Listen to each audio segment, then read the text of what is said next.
Acompanhe a partir de agora mais um podcast do Preto no Branco.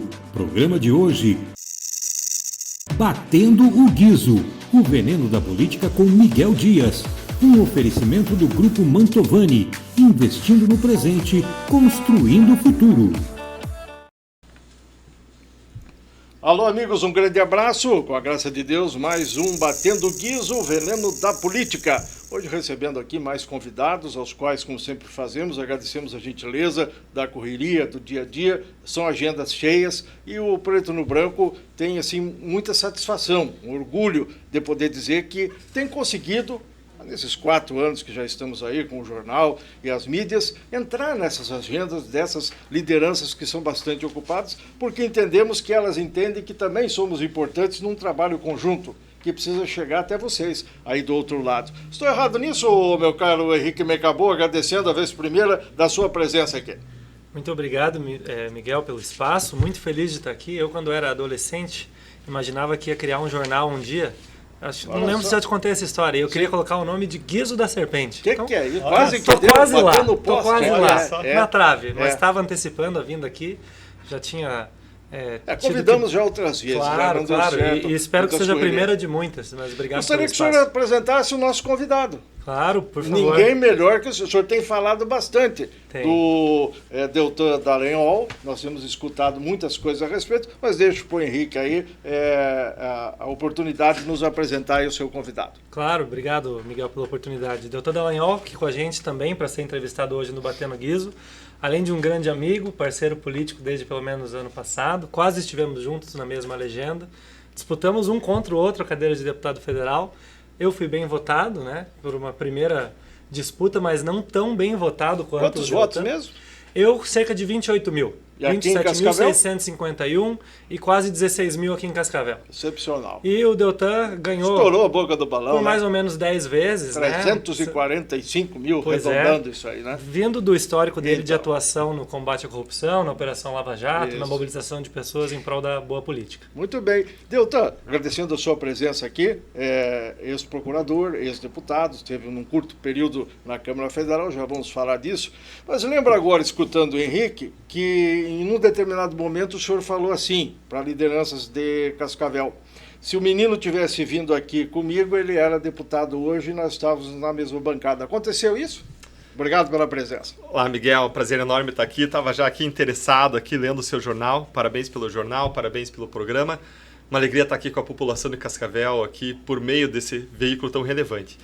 E não só eu convidei o Henrique Mecabô a estar comigo dentro do mesmo grupo, mas mais do que isso. Eu lembro que durante a campanha, em certo momento, num grupo de um amigo, num grupo de WhatsApp em que o amigo participava, o pessoal mandou um pedido para votar no Henrique, dizendo: olha, vota no Henrique, o Deltan já tem bastante voto. A gente não sabia como que ia ser ainda, mas a pessoa já estava supondo que eventualmente poderia ter uma boa votação. Disse: vamos eleger o Henrique, vota nele. E aí esse meu amigo veio para mim preocupado e disse: olha, estão pedindo voto no Henrique aqui. O que eu falo para o pessoal não votar no Henrique e votar em você? Aí eu disse: não fala nada, deixa, porque o Henrique é alguém que me representa também. O Henrique representa as mesmas causas, os mesmos ideais pelos quais eu luto. Eu não sou um competidor, eu não sou um concorrente do Henrique, eu sou um aliado do Henrique. Ainda que a gente não tivesse circunstancialmente no mesmo partido, as pessoas que acreditam nos mesmos ideais, que buscam ter um coração correto e que buscam dedicação, competência, integridade na política, são pessoas que têm que se aliar. Por isso que a gente convida todo mundo, não só Henrique, mas toda a população aqui a se aliar por boas causas. Hoje os dois estão na mesma sigla, certo? Exatamente. Daqui a pouco nós vamos falar então do projeto que vem pela frente. Mas assim, o saudosismo é importante, viu, Henrique? A gente precisa ter essa ligação com o que aconteceu, pegar as coisas boas do passado, trazer para o presente e colocar para frente no futuro. É assim que funciona a vida, de um modo geral. E eu acho que é assim que é na política também. Mas temos que conversar com o ex-deputado, alguma coisa, atualizar o assunto. E depois nós já vamos engrenar e vamos dar uma prioridade sobre as questões municipais. Perfeitamente. Que traz o deputado aqui. Posso chamá-lo de deputado? Eu sempre Como preferir, pode chamar de Deltan. Foi prefeito uma vez, é prefeito, governador, foi deputado, é deputado. Mas foram só 6 meses. O senhor esperava uma rodada dessa, cair do cavalo dessa forma? Miguel, podia ter sido menos. Na primeira semana, eu bati o recorde, entrei para o Guinness Book como o deputado cuja cassação foi pedido mais cedo na história. Não tinha nem uma semana de mandato. Verdade, e um partido estava pedindo a minha cassação. Por quê? Porque eu denunciei a corrupção de uma ministra daquele partido. Aí vejam só, em vez do partido processar a ministra, investigada por corrupção, ele se voltou contra mim para me excluir do Congresso por eu estar fazendo o meu papel de fiscalizar. E não porque é Cascavel, mas cobra e a venenosa se corta na cabeça. Tem que fazer. Exatamente. E então, conseguiram anular o Deltan Dallagnol que nós conhecemos da campanha? Não, tentaram em vários momentos dizer para mim ao longo da minha jornada no Congresso, não, vai com calma, não faça isso, não fiscalize, não bata de frente, mas o meu compromisso com os meus eleitores, com as pessoas que acreditam em mim, o meu compromisso com Deus, com as causas pelas quais eu luto, é um compromisso que não pode ser dobrado. Se for dobrado, eu me perdi na vida, eu perdi minha identidade, eu me perdi na função, no propósito pelo qual eu luto. Então, ao longo do mandato, eu tive uma consistência muito grande na atuação. A gente foi para lá com 2 missões. Primeiro, fiscalizar, essa é a primeira função do parlamento, e eu montei o primeiro grupo que espelha um grupo inglês. Lá na Inglaterra se criou uma estrutura de Shadow Ministry. São parlamentares que fiscalizam os ministérios. A gente montou com senadores, com deputados, os melhores lá do Congresso, a gente formou um grupo de fiscalização do governo, do Poder Executivo. Essa foi a primeira grande iniciativa. Além disso, eu pedi prestação de contas, pedi informações, fiscalizei, denunciei corrupções, desvios, e uma série de outros atos de fiscalização. Na área propositiva, eu propus uma série de projetos e apoiei projetos para mudar a realidade atual. Por exemplo, um projeto que impede a concessão dos indultos de Natal para os condenados presos. Os governos do PT, ao longo da história, chegaram a dar 2/3 de perdão de pena para condenados por homicídio e por roubo. E a gente propôs um projeto, uma proposta de emenda à Constituição para limitar o indulto, limitar o poder do presidente de indultar, já antecipando o que eles vão fazer no final do ano. Propusemos um projeto em relação a crianças autistas, conseguimos aprovar esse. Propusemos um projeto para cuidado com crianças que chegam em hospitais machucadas, lesionadas, e como aconteceu com a menina Sofia, que tempo depois acabou sendo morta no contexto doméstico por lesões, por agressões. A gente propôs uma série de medidas para melhoria também do sistema, a fim de combater a corrupção, a fim de combater a impunidade. Então a gente fez o nosso melhor. E justamente por incomodar, houve uma reação. Uma das coisas que talvez mais incomodou o sistema que a gente fez, que mais gerou atrito, foi a gente se opor ao projeto que eles chamam de projeto de combate às fake news, mas na verdade era um projeto da censura. E eu tive várias informações de bastidores dizendo que Alexandre de Moraes tinha ficado incomodado com a minha oposição àquele projeto de censura, que o Lira não tinha gostado, que incomodava o governo. Eles fizeram uma mensuração de quem tinha mais influenciado e mobilizado as redes sociais. Eu estava nas cabeças de quem mais influenciou. Então houve uma reação do sistema, e essa reação do sistema, em relação ao que a gente fez enquanto procurador combatendo a corrupção e depois no mandato incomodando os poderosos, os donos do poder, foi a minha cassação. Mas a gente não pode desistir. Se a gente ama o Brasil, ama os brasileiros, a gente tem que reerguer a cabeça, traçar nossas novas estratégias e caminhar para frente para mudar o país. Vou fazer uma pergunta aqui, doutor, que muita gente questiona. Até hoje tem dúvidas, a gente conversa com um e com o outro. Como é que o doutor Deltan foi fazer essa pichotada de pedir para se afastar e tal, para fugir de uma punição? E aí depois veio a justiça, tramitou e tal. Aqui no Paraná parece que não foi a mesma decisão lá de cima, né? Foi o contrário, foi unânime. Mas o que aconteceu? O senhor errou em algum momento? Deixa eu fazer uma pergunta, Miguel. Qual foi o ato pelo qual eu estaria sendo investigado que baseou minha cassação? Eu não sei até hoje. Ninguém sabe. Por quê? Porque não tem um fato, não tem nada. Enquanto a gente tem pessoas aí denunciadas, acusadas por corrupção, até condenadas por corrupção, que assumem funções do parlamento, que não são cassados, que não são declarados inelegíveis. Basta ver que a gente tem uma pessoa condenada em 3 instâncias por corrupção na cadeira de presidente da República. Basta ver que tem um acusado da Lava Jato na função de presidente da Câmara dos Deputados, que teve uma grande nova operação contra ele e que conseguiu enterrar essa operação com Gilmar Mendes no Supremo Tribunal Federal, que foi a Operação Hefesto contra o deputado Lira, presidente da Câmara. Essas pessoas continuam lá. Mas no meu caso, que ninguém nem sabia qual era o fato, eles me cassaram. E cassaram com qual argumento? O que a lei dizia? A lei dizia o seguinte, que se torna inelegível um membro do Ministério Público que sai do Ministério Público na pendência de um processo disciplinar. Então a questão é muito objetiva. Existia algum processo disciplinar quando eu saí do Ministério Público? A resposta é clara, não existia. Mas então como é que eles tornaram você inelegível? Eles fizeram uma lambança. Eles vão dizer aqui, expandiram o veneno deles, para usar o termo aqui do teu programa. O que eles fizeram? Eles falaram, não tem processo disciplinar, mas tem algumas reclamações lá contra o Deltan. Se você for lá e falar assim, não gosto do Deltan, o Henrique tem olhos azuis, o Deltan tem olhos marrons, peço que o Deltan seja punido, eles vão instaurar uma reclamação disciplinar. E como a gente mexeu com interesses poderosos, a gente tinha várias reclamações disciplinares contra nós. Agora, essas reclamações, elas são analisadas, são filtradas, e só quando tem alguma viabilidade, alguma procedência, elas se transformam em processo disciplinar. Tinha algum processo disciplinar? Não. Tinha reclamações porque, como eu disse, quem a gente incomodou reclamava contra nós o tempo todo.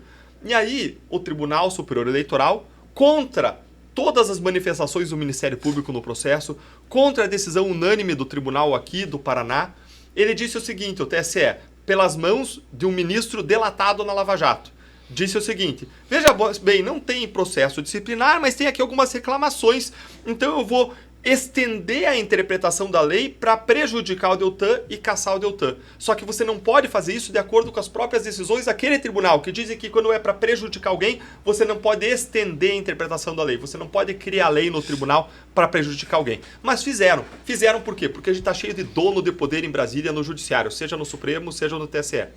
Daqui a pouco voltamos a conversar um pouquinho mais sobre algumas questões. Sexta-feira o senhor ia dar uma palestra, não é isso? Agora, nessa sexta-feira que passou. Mas não deixaram. Exatamente. Daqui a pouco o senhor nos explica o que Vamos aconteceu. contar. Qual era o tema da palestra? Liberdade de expressão. Henrique, você riu agora, eu queria puxar a sua opinião sobre o que aconteceu sexta. Em algum momento você imaginava que poderia se deparar com uma coisa assim?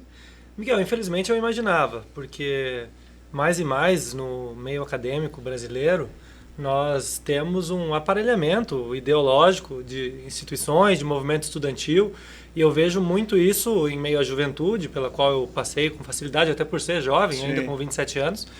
E é decepcionante ver isso e ver que muitos jovens se sentem frustrados, não veem como acessar a política porque não tem no seu dia a dia, no seu convívio acadêmico, proximidade com pessoas que pensam como eles pensam, como os pais às vezes o ensinaram a pensar, ou como eles passaram a sentir e a agir de acordo com abrir seu primeiro negócio, empreender, tentar uma formação, tentar uma bolsa meritocrática para estudar no exterior ou algo do tipo. E quem está instalado coloca a bota no pescoço para evitar que venha concorrência. É de fato. E aí tem que cortar o Deltan ali, cortar uma liderança qualquer nova. Um que incomode, é isso claro. que está acontecendo. E eu tenho a impressão que para a esquerda, eu tenho, claro, conhecidos de esquerda, amigos próximos com quem eu debato intelectualmente, não tenho problema nenhum em debater ideias. Mas numa linha mais geral, e tenho falado sobre isso com o Deltan, a esquerda me parece danosa em muitos momentos da sociedade por agir de uma maneira que divide a sociedade e coloca uns contra os outros e sempre externaliza a culpa. Então a culpa do aluno que é menos abastado é porque existe um mais abastado que o oprime por meio de capital ou algo do tipo, ou as pessoas não brancas são oprimidas pelas pessoas brancas de maneira estrutural e irreversível. Eu acho que essa maneira de dividir a sociedade e usar esses grupos que são divididos, que até existem, até podem ter, e tem mesmo reivindicações legítimas, mas não resolver os problemas deles, apenas fomentar a divisão para usar isso politicamente, é o que acontece, em especial no meio acadêmico brasileiro. Agora, você 27 anos, né? Experiência política, já foi às urnas, mas está querendo ser prefeito de Cascavel. E eu acho que não dá para dizer assim, olha, o Henrique é prefeiturável, mas está de olho numa vice. Eu acho que essa conversa não cola mais. Não sei o que você... a sua estratégia, e lhe pergunto, é sério isso de encarar uma eleição contra os cobras criadas aí de Cascavel? É profundamente sério, Miguel. E veja que antes existia alguma nebulosidade em torno disso, apesar da votação expressiva que eu fiz na cidade.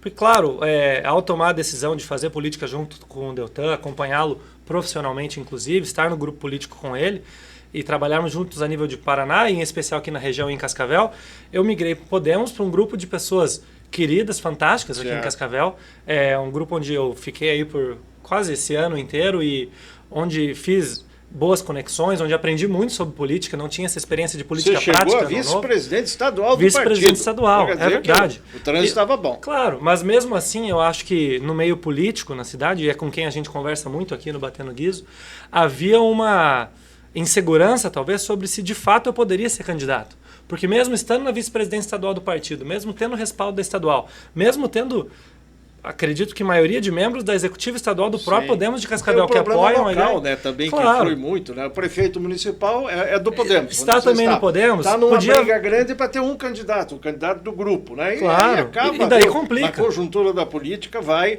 e aí no caso hoje você está liberado disso, Claro, aí a princípio. hoje, claro, porque Pronto hoje para- voltando ao novo, e deixo claro aqui que não fechei portas de maneira Claro, nenhuma com o Podemos claro, e vão continuar claro, colaborando claro. comigo em O termos de pessoal plano de gosta muito governo. de você lá. Claro, mas... Até que você tomou a decisão correta.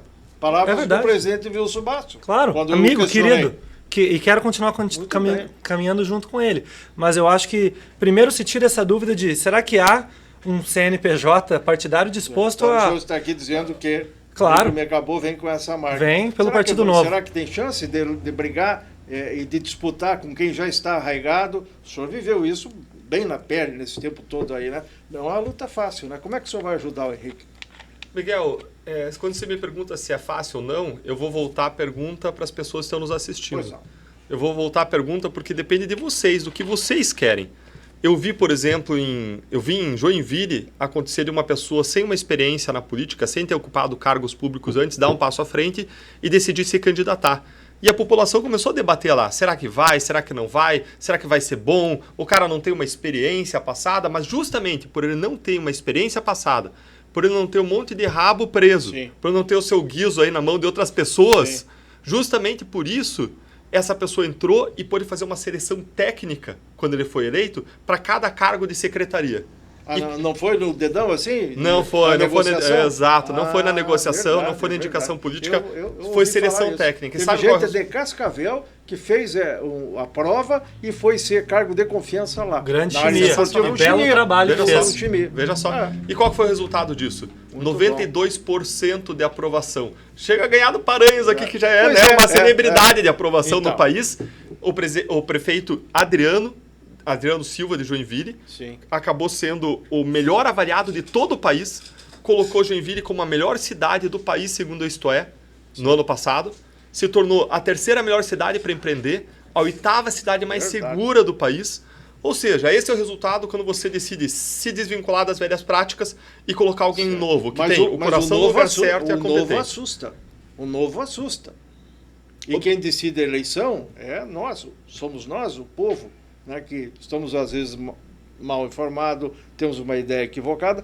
E nós, do povo, eu me incluo aqui sem nenhum constrangimento, gostamos da conversa fácil. Gostamos da promessa meia mirabolante, alguma coisa que a gente visualize no horizonte, uma cor de rosa, mesmo o horizonte estando bastante enegrecido. E o discurso do Novo hoje? Miguel, eu não sei se o novo assusta no Brasil, porque no Brasil a gente tem uma política com tanta corrupção, com tanta incompetência, que é um pouco parecido com o que aconteceu na Argentina ontem, em que o Milei, alguém sem experiência passada, acabou vencendo. Nós podemos ter novos, vamos dizer assim, novos Mileis, novas pessoas, novos Adrianos, novos Emas, que também assumiu pela primeira vez um cargo como governador de Minas Gerais e já saiu economizando de 6 bilhões, ele conseguiu manter os mesmos contratos, pedindo desconto para os fornecedores, passou a custar 5 e sobrou 1 bilhão de reais para investir. Então, numa política em que a gente tem velhas práticas que não são as melhores, que administra mal, que é incompetente ou que pior é corrupta, eu acho que o novo acaba atraindo. E por que agora falando desse partido novo, por que eu, depois da minha cassação, eu caminhei para o novo? Sim. E eu deixo fazer um parênteses. No Podemos eu fui sempre muito bem recebido, fui muito bem acolhido, e aqui em Cascavel nós temos o melhor núcleo do Podemos do estado do Paraná. Que bom, hein? Com Bacana. o Vipiche, com o Bobato, com o Wilson. Nós temos o melhor núcleo de todo o estado. É o único lugar em que você via uma comunidade, que existia sinergia, existia propósito. Agora, o que a gente vê em geral na política são as pessoas muito interessadas nelas mesmas. E no novo, eu encontrei o mesmo espírito, que é o espírito do Bobato, do Vipiche, do Wilson, agora espalhado por todo o país, que é um espírito de senso de dever. Eu vejo as pessoas no novo querendo servir, não pensando como que podem ser servidas. E no novo eu encontrei um time de pessoas apaixonadas pelo Brasil, patriotas, honestas e que lutam por causas em que eu acredito, como a defesa da vida, com, por exemplo, uma petição contra a descriminalização do aborto pelo STF, em defesa da família, contra a doutrinação ideológica nas escolas, em defesa do indivíduo, em defesa do combate à corrupção, contra os abusos e tiranias do Supremo Tribunal Federal, do governo federal. É o partido mais consistente em votar contra o governo de todo o Congresso Nacional. Além disso, é um partido que defende emprego e renda e sabe executar, como executou bem em Joinville e em Minas Gerais.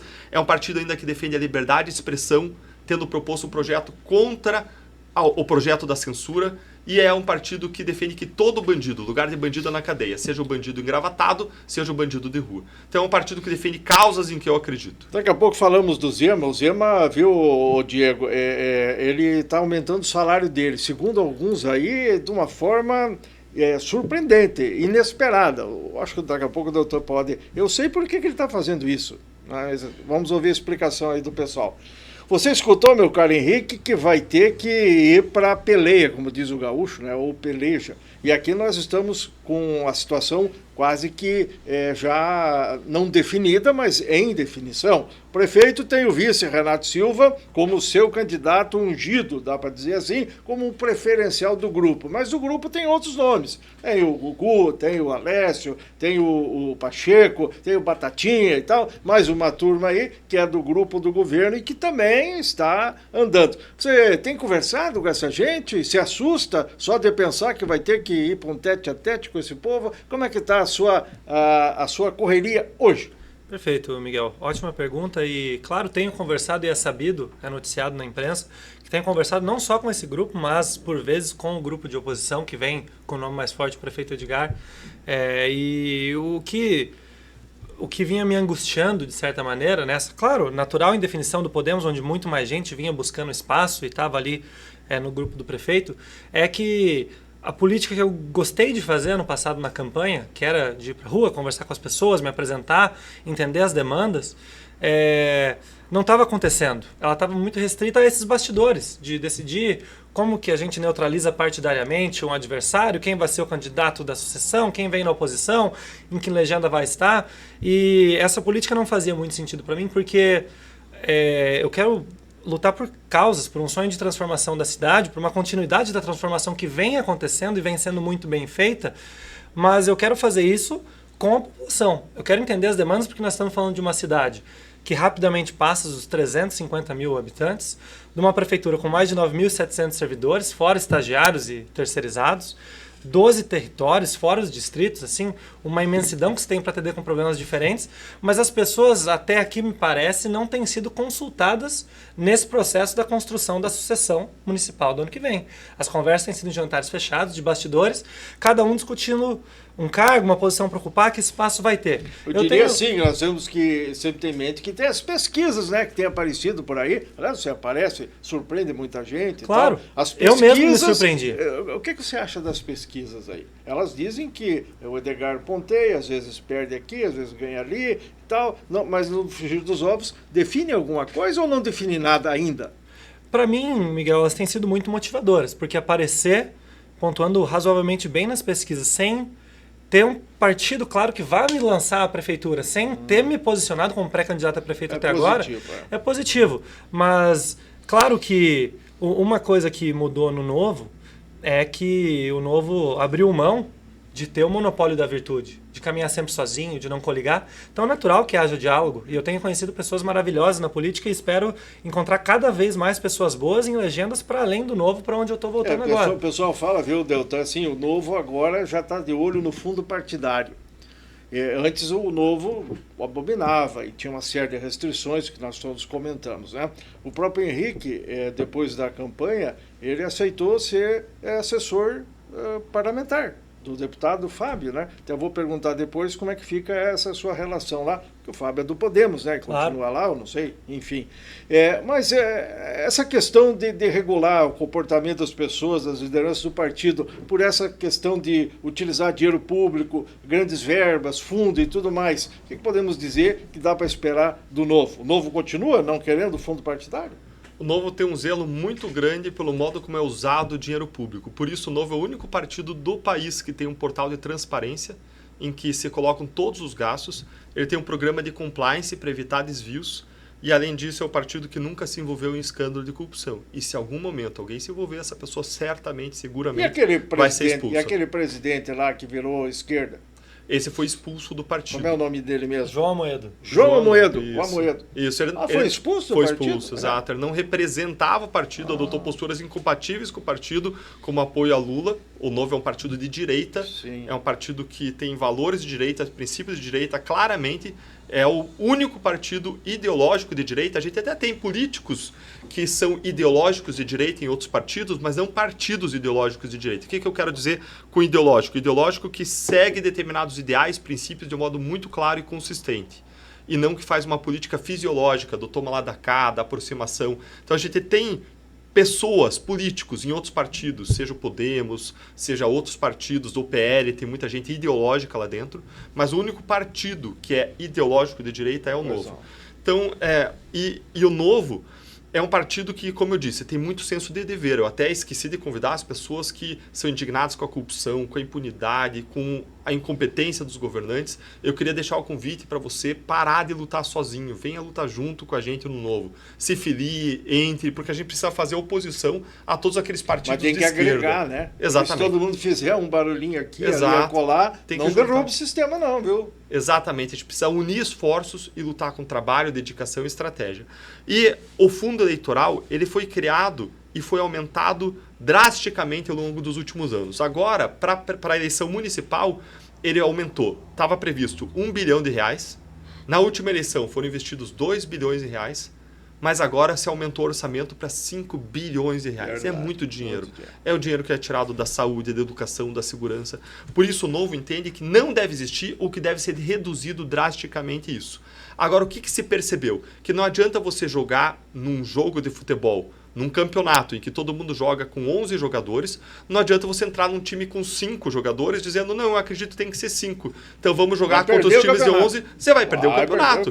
E vai desaparecer como time. Vai para a série B, C, D, E, até que você não é nem mais aceito. Verdade. Da mesma forma, não adianta você ir para uma guerra em que usa um canhão, míssil, arma de fogo com estilingue.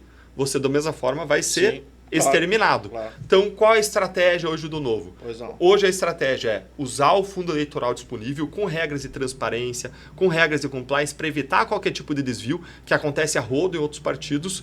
E, uma vez estando dentro do sistema, as pessoas estão lá, têm o compromisso formal de lutar pela redução ou extinção do fundo eleitoral. Esse é o compromisso de todo mundo que está no Novo. A gente sempre lutou por isso e vai continuar lutando. É uma coisa muito parecida com o que eu fiz como deputado.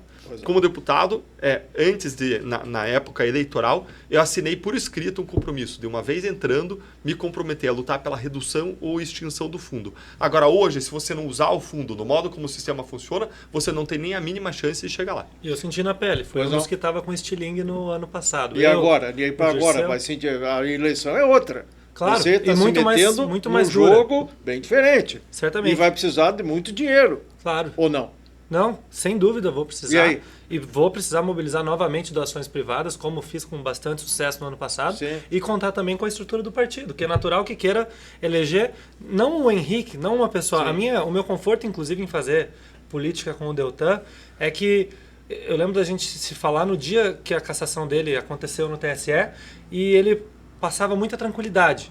Porque ele viu o cargo como uma ferramenta, mas ele não estava desesperado, precisando de um cargo para estar na política.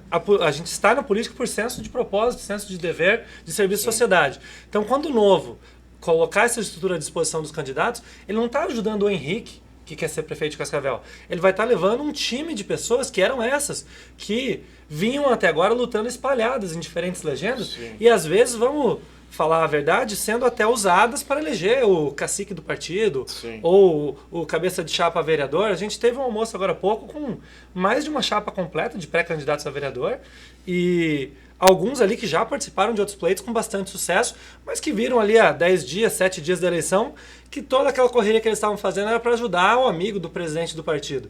Isso não pode prosperar.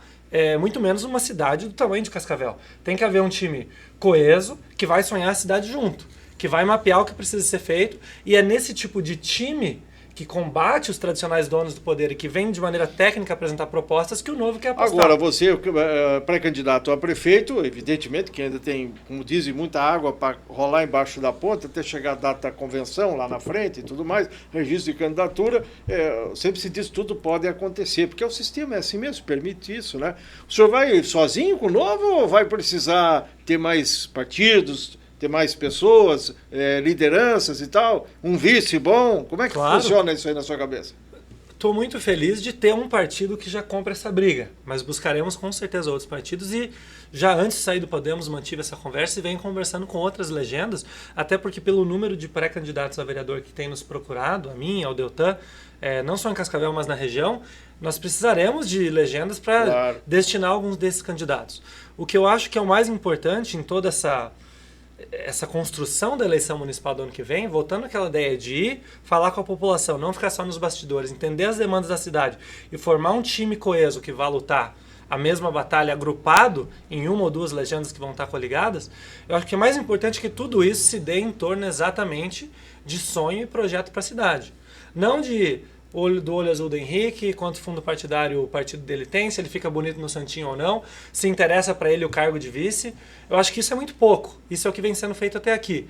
Então é lógico que manteremos o diálogo. É importante o senhor deixar isso bem claro, né? Porque as conversas, o senhor sabe, são nesse sentido. O menino lá dá um bom vice daquele que é mais velho, representa a juventude, leva lá para aquele outro e tal. Isso acontece bastante. Mas nesse momento há um divisor de águas, viu, deputado? Aqui em Cascavel, na figura aqui do seu pupilo, dá para dizer assim, né? Que o senhor vai acompanhar com certeza e prestigiar. Mas e aquela história do Zema aumentar o salário dele? O senhor chegou a pesquisar?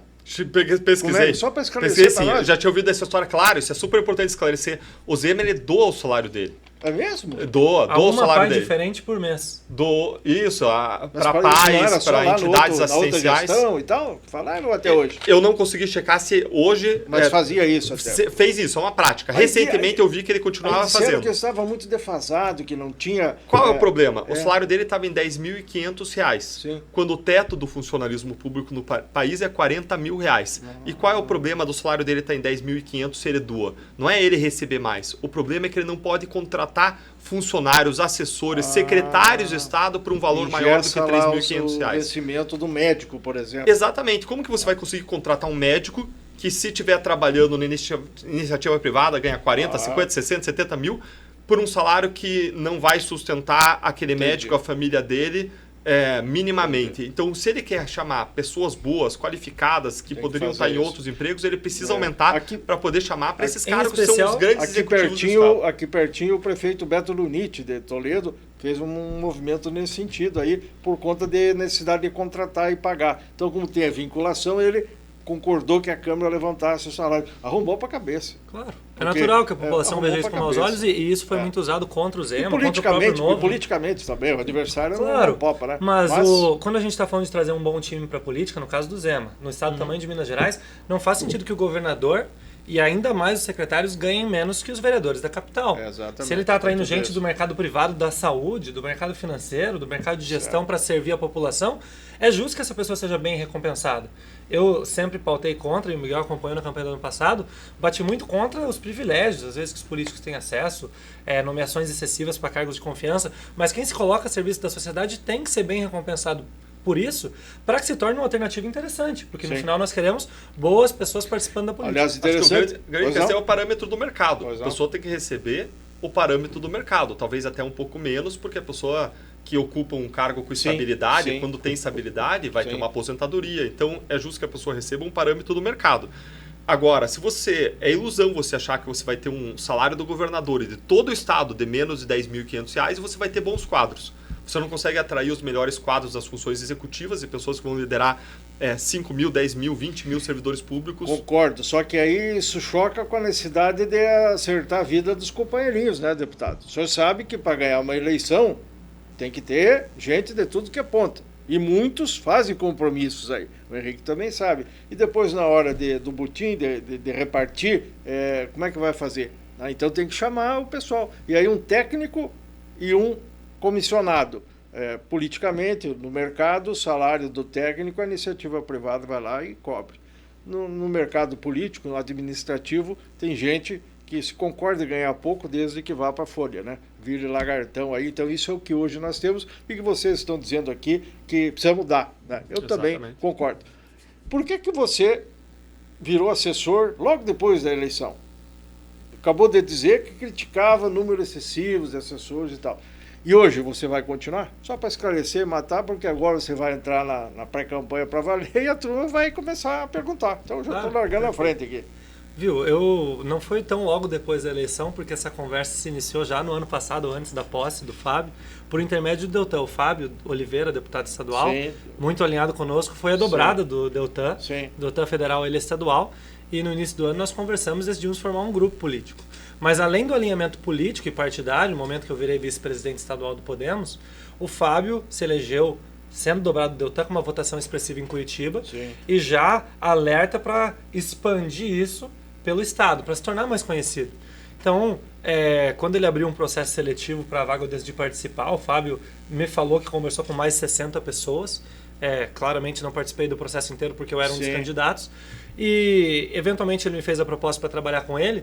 E já vi questionamentos sobre isso, mas me surpreende um pouco porque se a posição, quando a demanda é técnica, felizmente eu dou conta de atender pela formação acadêmica, enfim, a graduação e o mestrado em economia.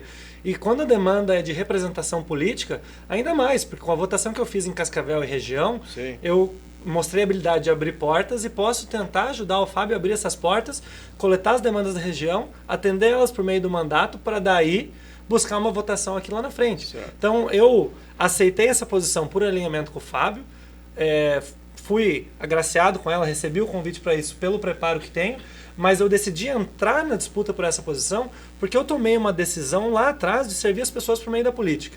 Quando eu estava fora do país, fazendo trabalho para o Banco Central do Canadá, eu ganhava mais do que ganha um deputado federal saindo da faculdade com 24, 25 anos.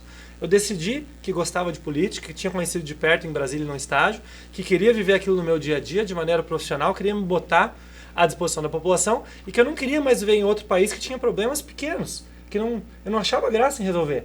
Eu queria viver em um outro Brasil. No seu Brasil? Claro, mas quando eu digo um outro Brasil, eu não quero o Brasil que nós temos hoje. Não. Eu quero um Brasil melhorado, mudar um Brasil transformado. Entendi. E esse sonho é o que me trouxe para a política e é o que me fez tomar a decisão de longo prazo, que claro, sem mandato, uma das maneiras de participar é estando num time, na assessoria de um deputado, dentro de um partido político, que é o que eu continuo fazendo desde o ano passado. E fazendo jus ao salário, né?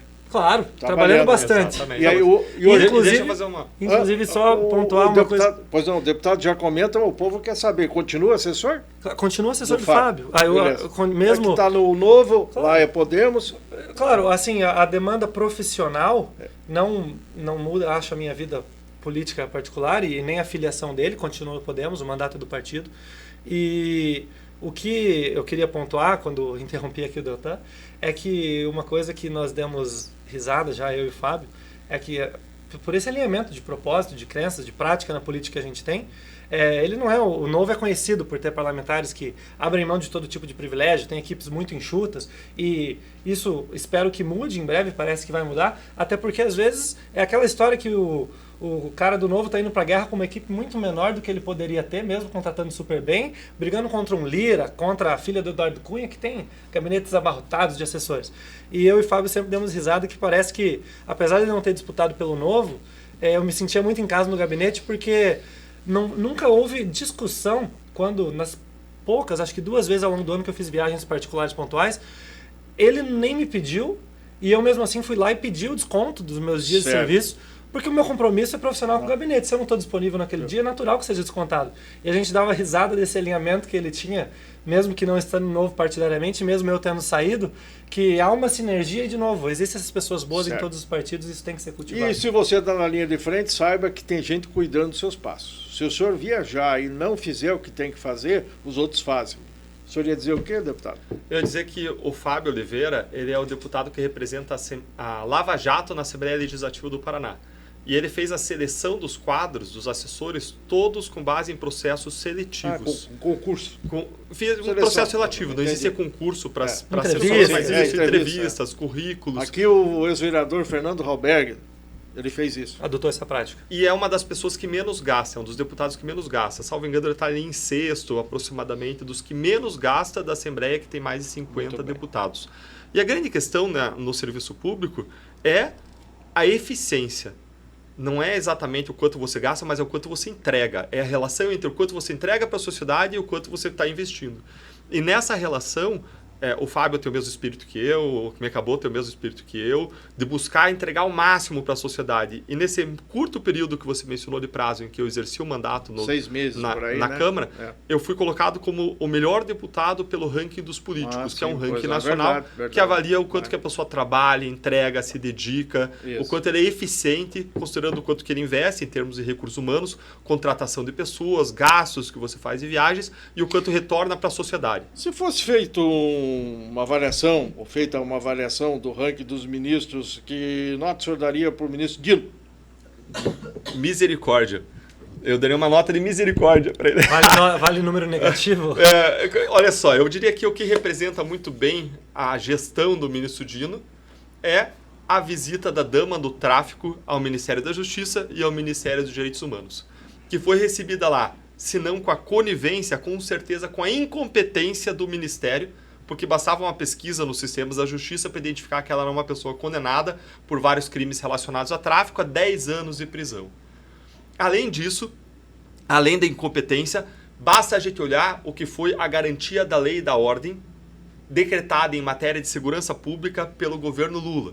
Lula decretou uma garantia da lei e da ordem para colocar o exército em portos e aeroportos, alguns poucos portos e aeroportos, para evitar o tráfico de armas e de drogas. E está lá o exército lá. Aí eu pergunto, se você fosse traficante, você ia mandar agora armas e drogas para esses portos e aeroportos? Foram declarados, estão indicados, é pública a informação. Alguém vai ser burro de fazer isso?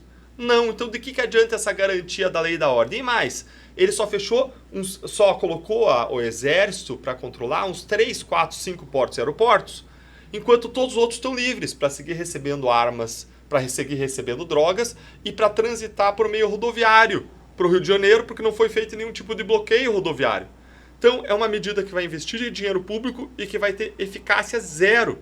É uma medida para inglês ver. E é assim que eu vejo esse Ministério da Justiça atuando. Medidas para inglês ver. Eu vejo um grande lacrador da República, o Dino toda hora na mídia social, atacando, representando, mandando investigar os parlamentares da oposição por qualquer coisa, inventando crime de fake news contra as pessoas da oposição, contra o jornalista da oposição. Jornalista.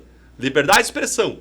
Inventando um crime de fake news e mandando investigar um jornalista, quando nem crime de fake news existe no nosso Código Penal.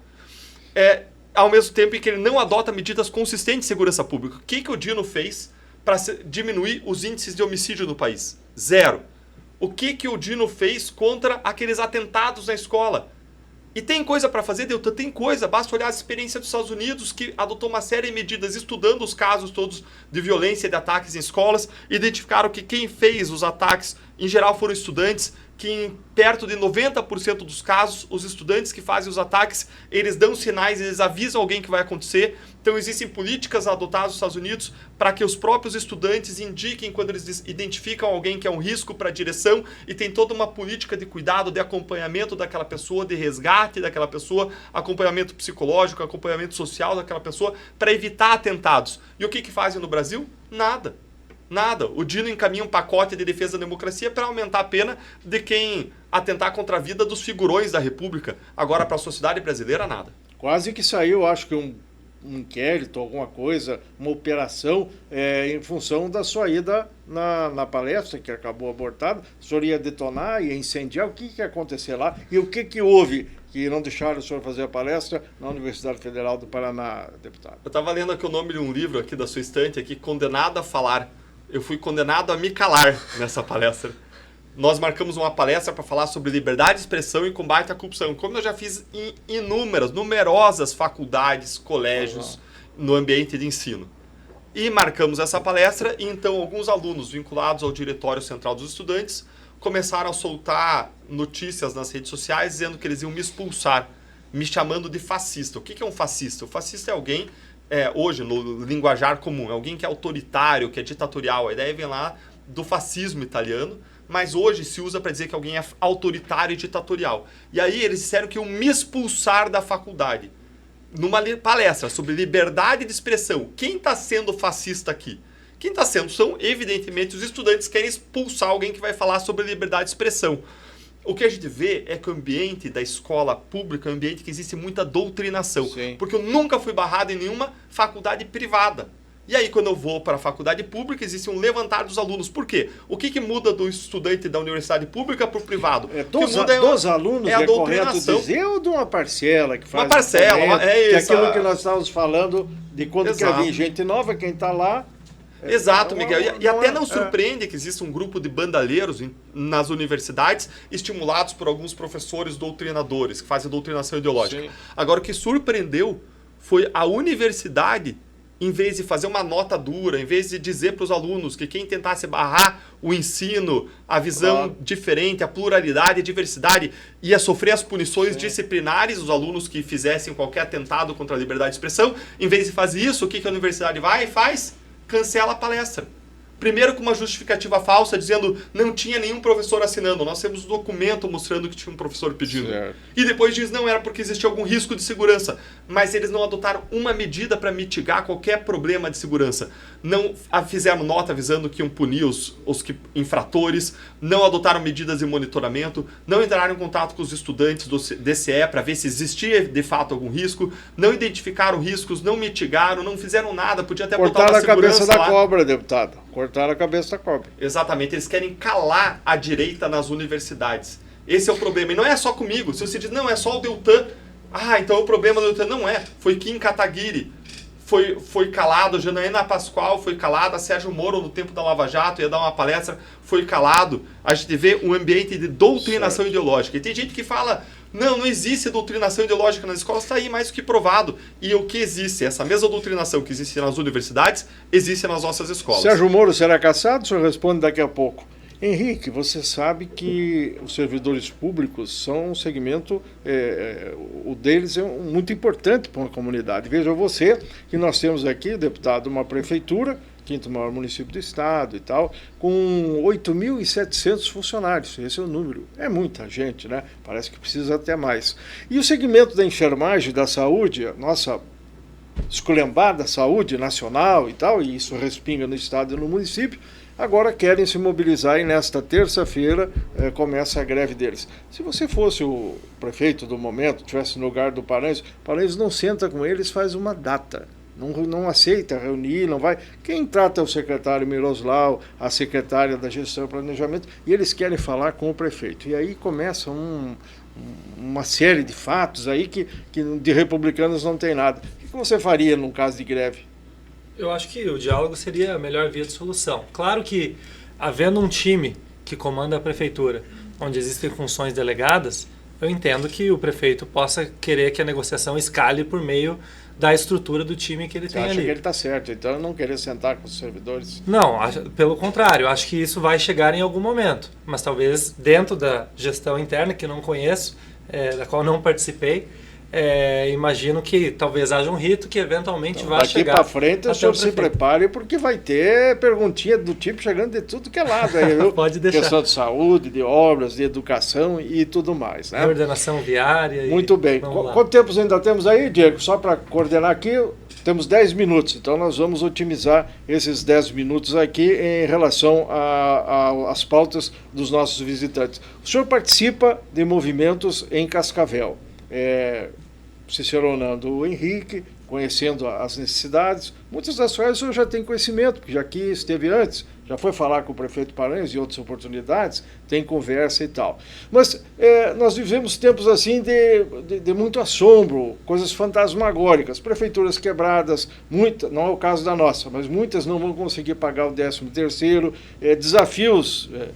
os prefeitos com pilhas na mão, isso hoje. Então, imagina na próxima safra aí. Como é que vai ser isso, na sua opinião? A questão municipalista daqui para frente. Eu tenho uma grande preocupação com o atual governo em relação a contas públicas, porque é um governo que sabe governar apenas gastando mais do que ganha. E qualquer pessoa que controla o orçamento doméstico sabe o que acontece quando você gasta mais do que você recebe. Você se endivida. Claro. Você se endivida. E quando você se endivida, você tem algumas opções. Uma é imprimir dinheiro. Imprimir dinheiro gera inflação. Inflação come o salário das pessoas, come a renda. A segunda opção que a pessoa tem é emprestar dinheiro, tomar emprestado. Só que o Brasil já tomou muito dinheiro emprestado. Nós somos o terceiro país emergente mais endividado do mundo. Nossa dívida pública, comparada com as demais, se equipara apenas com a dívida pública da Ucrânia, que é um país em guerra. Guerra precisa emprestar muito dinheiro, um país em guerra. E a nossa dívida do Brasil se equipara com a da Ucrânia.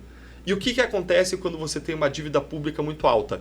E vamos voltar para o orçamento doméstico. Se uma pessoa aqui, um ouvinte, um telespectador aqui de vocês, está nos ouvindo, tiver uma dívida pública, uma dívida alta e for num banco pedir dinheiro, o que o banco vai fazer? Juro e juro. Juro muito alto. Vai aumentar o juro, porque o risco daquela pessoa é maior.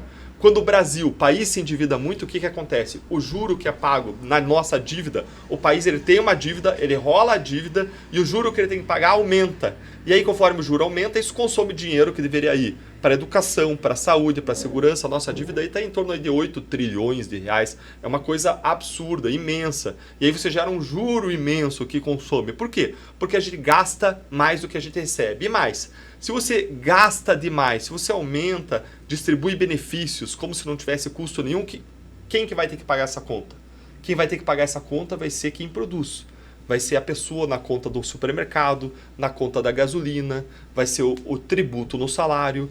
E justamente por isso, por gastar muito, está se falando que agora a gente vai ter o maior imposto IVA do mundo. Foi feita a reforma tributária, foram dadas isenções para alguns setores, ou redução de alíquota para alguns setores, e quem vai pagar a conta é o cidadão comum, com o maior imposto sobre as mercadorias, sobre os serviços do mundo. Então, me preocupa muito o estado das contas públicas no Brasil, debaixo de um governo de esquerda. Esse governo de esquerda ele segue aquilo que o economista Paulo Rabelo de Castro chamou de mito do governo grátis. O que é isso? É como se existisse um governo que fosse capaz de dar benefício para todo mundo, almoço grátis para todo mundo e custo para ninguém. Existe isso? Não, não existe. A conta não fecha. Alguém vai ter que pagar isso. E quem vai pagar isso? É o setor que produz. E aí você afoga o setor que produz em contas, em tributos. E a gente diminui a produção, diminui o salário, diminui a renda. A gente entra num ciclo ruim. Esse é o estado do Brasil hoje. E não me surpreende que algumas prefeituras, alguns governos também estejam endividados. Existe uma cultura de gastar mais do que se ganha no Brasil nos governos. O que você precisa fazer para corrigir isso? Você precisa regular gastos, você precisa gastar menos do que você ganha. Aí você vai gerar receita. E aí essa receita a gente precisa investir em duas coisas especialmente, que são as coisas que mais geram aumento da riqueza num país.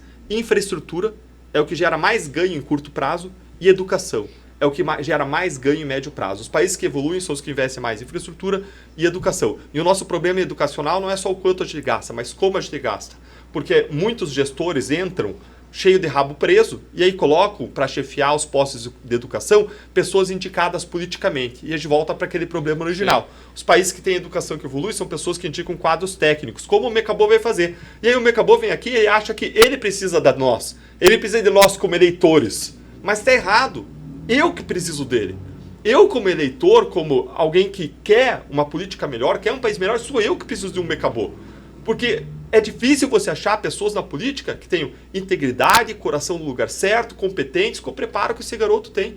Então, quando eu olho para o Mecabô, eu digo, o novo vai apoiar o Mecabô e vai até o fim. E a decisão sempre vai ser dele. Porque esse tipo de pessoa eu preciso, eu apoio, como eleitor, como cidadão. Não como alguém que faça parte de um time político, mas como eleitor. Isso vai ficar gravado, viu, Mecabô? E vai girar por aí. Agora nós já vamos começar a distribuir o programa. Isso vai longe, hein? Essa declaração aí do deputado. Falando em produção, você tem uma vinculação grande, né? Mecabô, aqui nós estamos falando do seu Ivo, né? E mais um monte aí que... Faz tempo que eu tenho essa vinculação. Mas o senhor exerce, milita e tal, o que fala sobre a nossa produção? E aqui no caso o senhor já percebeu, precisa direcionar para onde o senhor vai querer buscar os votos para a eleição de menos de um ano. Está logo ali. Menos de um Como ano é que estamos aqui em Cascavel nesse sentido? Vamos muito bem, né? Segundo maior valor bruto de produção do Estado.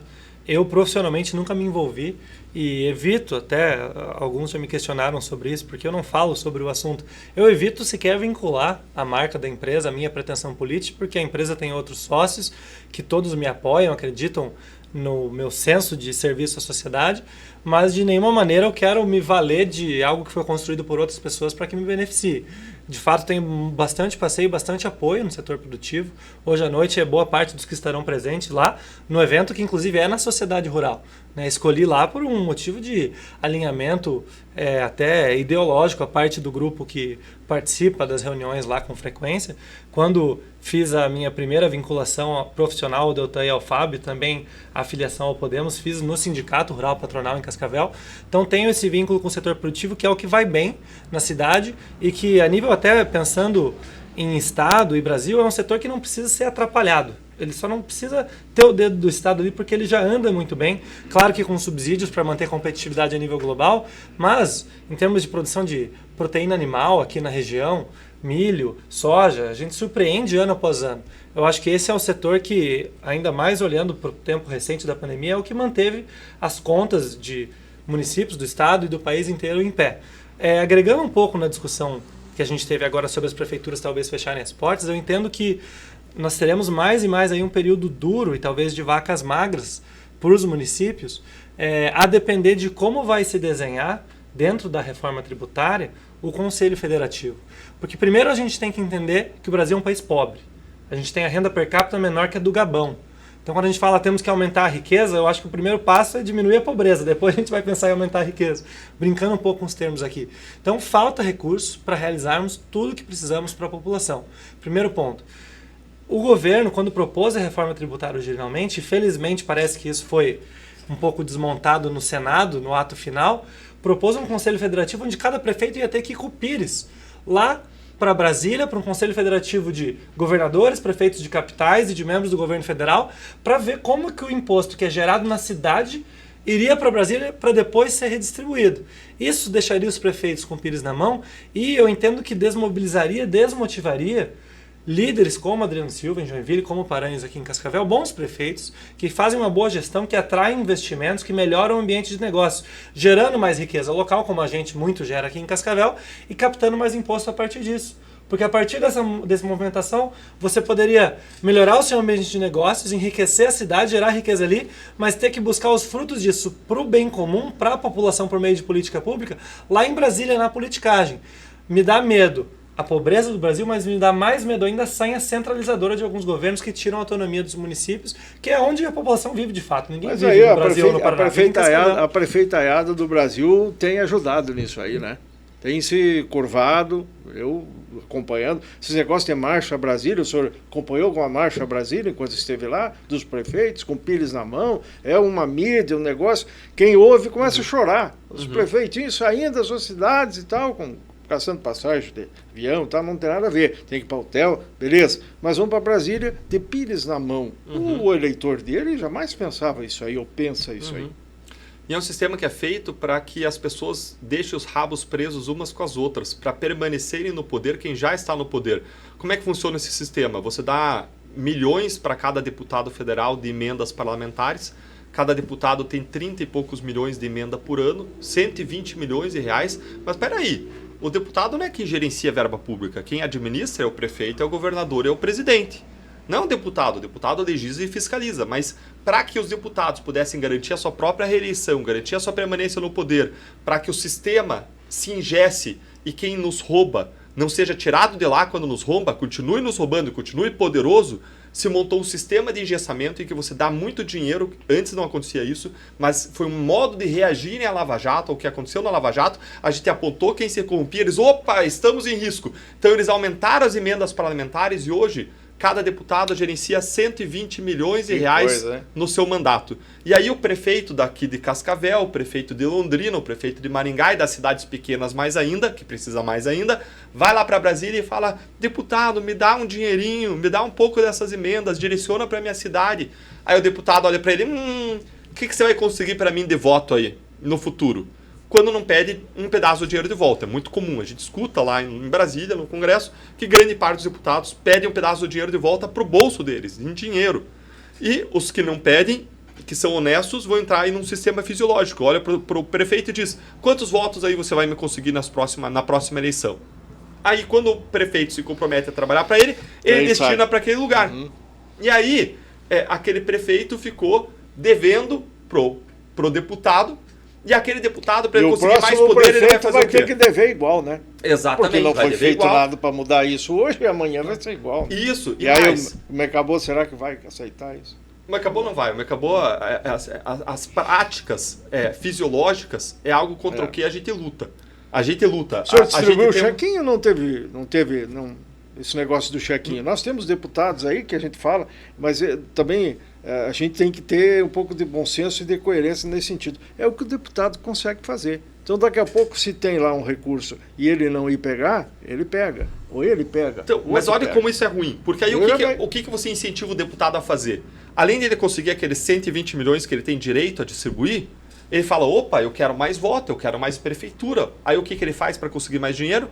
Ele vai lá e ele vende o voto dele, troca o voto dele com o presidente da República. Ele fala, olha, eu te dou meu voto, voto de olho fechado. Vota em qualquer coisa que venha do governo, encosta no governo, vira da base do governo, em troca de conseguir mais dinheiro para distribuir para os seus deputados aqui.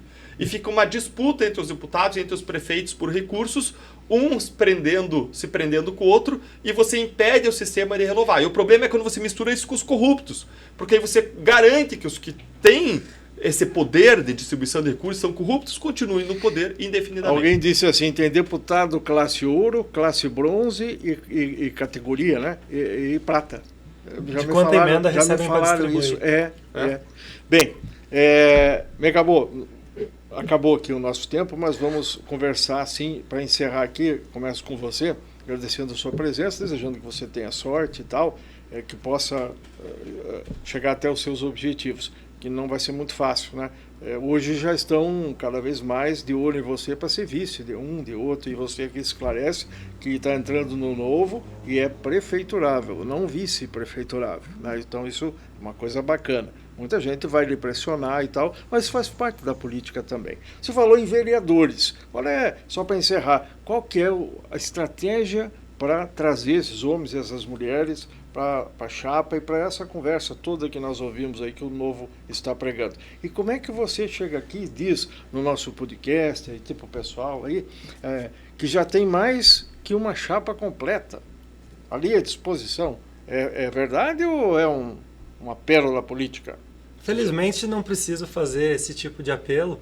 É verdade, estivemos com essas lideranças hoje no almoço e tem sido fácil de atrair essas lideranças que muitas vezes, como eu falei antes, se sentiram usadas em outros partidos, porque a ideia no Novo é, montando esse time de pessoas que vão construir... Não vai ter escadinha. Miguel Dias aqui para eleger o Mecabô ali. Perfeito. Vai ser uma disputa onde todo mundo vai entender que está numa disputa igualitária, recebe boas condições, recebe orientação para ser candidato, certo, e sente que está contribuindo para um time, inclusive com o compromisso dos eleitos de deixarem a cada cadeira 2 suplentes assumirem, para que novas pessoas tenham a oportunidade de ocupar o espaço na vereança. Então, sem vereadores com mandato, sem figuras conhecidas da política, estamos falando de vereadores que serão eleitos pelo Novo, de novas lideranças para ocupar esse espaço. Obrigado, e até uma próxima. Aí nós vamos fazer uma só nós aqui. O Rei vai pegar na questão administrativa. Se prepare. O senhor encerra, deputado, e disseram o seguinte, em Curitiba só não é prefeito se o Deltan não quiser. Como é que funciona isso aí? O senhor está com os direitos políticos em dia? Poderá ser candidato ano que vem? Só para esclarecer, tem muita gente que faz confusão. Sim, a minha situação é diferente da do presidente Bolsonaro. Pois não. O presidente Bolsonaro ele foi tornado inelegível para o futuro. Ele tem 8 anos de inelegibilidade. A minha situação é diferente porque eles me caçaram, mas eles não me tornaram inelegível. Ou seja, eu posso me candidatar. A minha candidatura pode vir a ser discutida, como foi no passado, mas com uma diferença. No processo passado, eu nem discuti aquela questão das minhas reclamações porque não era nem objeto do processo. Sim. E agora eu poderia discutir isso em primeira e segunda instância, que é onde eu ganhei da vez passada. E muda de eleição para eleição quais os tribunais que definem os fatos e as provas da eleição. Na eleição anterior, ia até o Tribunal Superior Eleitoral a discussão de fatos e provas. E nessa nova eleição, não vai até o Tribunal Superior Eleitoral, vai parar no Tribunal Regional, que é onde eu ganhei. Então, existiria uma boa perspectiva se eu decidisse me candidatar. Agora, eu não estou atrás de um cargo, eu não estou focando num cargo. Um cargo é só um instrumento para transformação, existem outros instrumentos. uma alternativa. não decidiu a nada não disso decidi aí, né? nada. Eu fico muito honrado com Sim. ser a pessoa com maior intenção Que é de votos em importante, né? Curitiba. Super honrado, eu vejo isso não como um mérito meu, eu vejo isso como um mérito das causas pelas quais eu luto, Sim. que são as mesmas causas É pelas que no quais o frigir Henrique dos me ovos acabou é seu luta. mérito também, né? Que é o Na mérito da verdade, sociedade é. e das pautas que nos agregam. Combate Fechando à a corrupção, rosca. competência na política, boa gestão. O Moura vai ser cassado ou não? Eu espero que não. Como brasileiro, eu torço, eu oro que ele não seja cassado. Agora, o sistema, ele é ingrato. O sistema me expeliu, mesmo sem ter razão para me expelir. É possível que aconteça? A gente tem que ser realista. Agora, eu torço que não, coloco minhas expectativas que não aconteça e que a justiça possa ser feita, pelo menos no caso dele, como não foi no meu caso. Agora, a gente não pode achar que a nossa luta vai ser fácil. A nossa luta foi difícil desde o primeiro momento. Na Lava Jato foi uma ameaça após a outra, um ataque após o outro, ameaças à vida, ataques à credibilidade, foram movimentos políticos para anular processos, livrar bandidos, soltar presos. A gente viu isso ao longo de todo o processo. A gente não pode desistir, é baixar a cabeça. Eu gosto muito de uma frase do Gandhi que dizia o seguinte: a força não vem de vitórias. Se você perde, se você toma uma derrota e decide não desistir, isso é força. A questão é, você vai ter força, eu vou ter força, a gente tem que erguer a cabeça e seguir lutando pelo que a gente acredita. A última pergunta. Beto Richa, o que está acontecendo com ele hoje? Eu acabei de ver aqui, num jornal aqui importante aqui, preto no branco, página 7, Beto Richa, o ex-governador do Paraná e deputado federal, foi denunciado por corrupção passiva, acusado pelo Ministério Público do Paraná de desviar 20 milhões de reais em obras em escolas públicas entre 2011 e 2015. Ele disse que é sacanagem. Ele tem que ganhar Ele disse que é sacanagem. Ele toda E hora agora a ele diz, última esse notícia é que a Justiça acaba de arquivar mais uma denúncia contra ele. Essa veio depois dessa. Como que eles estão Como é que conseguindo? funciona isso? Onde eu quero como que chegar? eles estão conseguindo anular casos? Pelo seguinte, o Supremo e os tribunais sempre disseram que você processa a corrupção onde? Na Justiça Federal. A gente processou a corrupção na Justiça Federal e na Justiça Estadual, como esse caso aqui. Aí, em 2019, o Supremo muda, vira a regra. E se você muda a regra, a nova regra tem que valer só para o futuro, certo? Só que o que o Supremo faz? Aplica para o passado. E aí a nova regra, dizendo que agora é a Justiça Eleitoral que tem que processar, aplica para o passado e o que isso acarreta? Anula os processos. E começa a derrubar os processos. Então eles não estão discutindo se o cara é inocente ou culpado. Eles estão anulando os processos, mesmo com muitas provas de corrupção contra muitas pessoas, com a base no argumento de que era a justiça errada, é o CEP errado, como foi no caso Lula, é o CEP errado. Na verdade, o sistema se rearranja para se proteger. O que eles estão fazendo, sendo bem franco, linguagem bem popular, então é protegendo os políticos corruptos.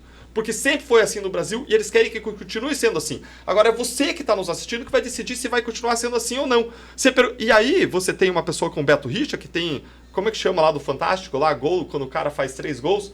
Pede música, ele pode pedir música. Foi preso 3 vezes, não foi? Tem processos correndo contra ele. Então, eu sei o que eu vou fazer como a pessoa que luta por um país melhor. Eu não vou apoiar jamais pessoas que estão sendo investigadas, processadas por corrupção, contra quem pesam evidências de corrupção. Não estou falando de A, B, C, estou falando quem quer que seja. E eu vou apoiar pessoas íntegras, corretas, com o coração no lugar certo e preparadas para fazer a diferença. Deputado, como o Henrique me acabou. Obrigado pela presença. Próxima vez que o senhor vier por aí, vai ser desse jeito, mais para frente. Bom demais, Miguel. Meu prazer estar aqui com você e com a sua audiência. O nosso prazer também é recebê-los aí, agradecer a todos, em nome do nosso grupo Mantovani, que sempre nos empresta a chancela e está conosco no podcast que termina aqui, batendo guiso, o veneno da política, não com muito veneno, mas sempre um pouquinho, volta logo logo.